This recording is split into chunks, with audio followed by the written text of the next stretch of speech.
Good evening, everyone. Welcome to PGK Patshala post market report. So, last week around the middle, I think Wednesday post market report, I mentioned that 44,500, this extremely crucial support of Bank Nifty, it is getting tested so many times. You know, the 20 exponential moving average, 40 hourly RSI, all those things were getting tested so many times, but the bears were unable to break it. ठीक है, and that's why I mention that this 44,500 का अगर break नहीं कर पाता है तो बहुत तेज़ शॉर्ट कवरिंग आएगा और बाउंस बैक बहुत शार्प होगा. तो वो बाउंस बैक आते आते वेडनेसडे, थर्सडे, फ्राइडे में वेडनेसडे पोस्ट मार्केट आवर में दिया था, तो थर्सडे फ्राइडे 2 दिन भी बाउंस बैक नहीं हुआ तो और भी टेस्ट करने लगा. तो जितना ज़्यादा टेस्ट होता है, so sometimes it is said that once a support base like 44,500 से 650, this was a strong support zone of Bank Nifty which was getting tested so many times. Sometimes what happens is that when a support gets tested so many times, it breaks, and similarly when a resistance also gets tested many times, it usually breaks. But that many times, that means 3 times, 4 times, usually it breaks on the 4th time, maximum max to max 5th time. But here what happened is Bank Nifty was unable to break it probably for the last 7-10 days. ठीक है, तो इतना ज़्यादा chance, so it is like you know bears got so much chance to break down but they couldn't. And ultimately, see, we can analyze our RSI, moving averages, etc., but ultimately the price action is a leading indicator. ठीक है, along with volume. ठीक है, the price action में bears got a lot of chance to break down the 44,500 but they were unable to break. ठीक है, and in this case what happened is they got 3, 4, 5 chances. Usually if you see historically when a support or resistance get tested, it breaks on the 4th attempt or 5th attempt maximum. But after 4th or 5th attempt, if it doesn't if it is not able to break on the downside or upside, in the case of support it is on the downside, in the case of resistance it is on the upside, then the reverse happens. So here also that same thing happened. Support break नहीं कर पाया तो एकदम वो strong support लेके वो ऊपर bounce हो गया. ठीक है, तो अभी जो है ना 44,500 बहुत स्ट्रॉन्ग सपोर्ट बन गया है, बिकॉज अभी इतना स्ट्रॉन्ग बाउंस आ गया. 700 पॉइंट का रैली दे दिया बैंक निफ्टी ने. But in spite of that, if I have kept the thumbnail of this video very informative with the Fibonacci extension levels of the recent swing highs and lows of Nifty and Bank Nifty.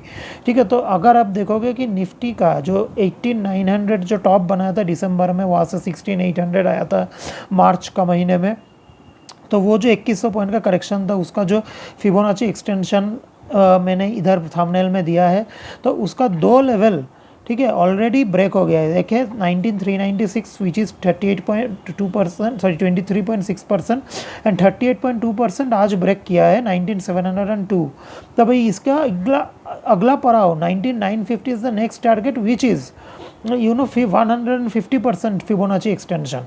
And if I parallelly see the Bank Nifty Fibonacci extension, so it has not even reached 45842, which is the 123.6% of the swing high and swing low. So Bank Nifty का swing high and swing low क्या था? 44,500 and 38,600. 44,500 जो था, that was the equivalent level of 18,900 Nifty, and 38,600 was the equivalent level of 16,800 Nifty. तो मैं Fibonacci extension में अगर draw करता हूँ तो bank Nifty being a subset of Nifty और around 18 to 20% weightage bank Nifty का है निफ्टी में, तो वो काफ़ी ज़्यादा अंडर परफॉर्म किया है ये रैली में. ठीक है, if you see from 16,800 Nifty ने 19,700, मतलब around 3,000 point which is around 20% rally दिया है. बट बैंक निफ्टी अगर आप कॉरेस्पॉन्डिंगली देखें वो 123.6% एक्सटेंशन कवर नहीं कर पाया है. So what I am expecting now is that Bank Nifty अभी जो पिछले 1 महीने का जो अंडर परफॉर्मेंस था बैंक निफ्टी का, अभी वो पूरा it will compensate it with interest, principal plus interest दोनों मिला के अभी उसको वसूल करने वाला है. तो बैंक निफ्टी अभी 45,892 जो है 123.6%, ये तो बहुत जल्दी होने वाला है. देखिए इसके बाद वाला जो पड़ाव है वो देख के bears will really get scared. You can see in the thumbnail of my video, the bears will really get scared because this can go I mean 2,000, 2,500, 3,000 points very easily, because now Bank Nifty 45,655 एक all time high है, वो तो एक gap up के साथ ही तोड़ देगा वो इमीडिएटली, और गैप डाउन भी अगर होता है तो बैंक निफ्टी में बाइंग आएगा मुझे लग रहा है।